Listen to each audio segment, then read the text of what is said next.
Hello everyone, welcome to another video. In today's video I'm going to be showing you where to check and where to fill your oil on a 2015 Subaru Outback. This is a diesel model, guys, but it's essentially pretty much the same, but this is mostly for the diesel engines.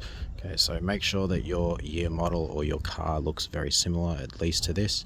So pop up your hood, come over to the front of your car, and you will see over here, this is where you fill your engine oil, guys, right there.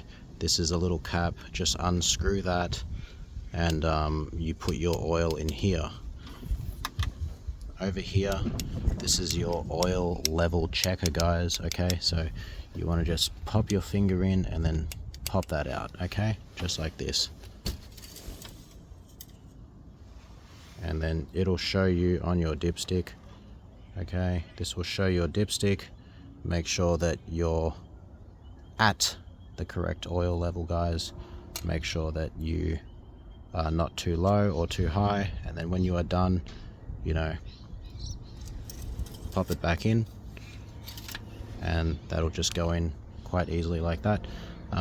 Pro tip, make sure that you wipe the oil level checker. Make sure you wipe it before you check it, and then dip it back in and then pull it back out. At least you can get an accurate level of your oil, okay, because as the engine runs, oil does happen to go up, and that's why they have seals to stop that from coming out potentially. So make sure you wipe your dipstick. Alright, thanks for watching, and I'll see you guys in another video. Alright, cheers.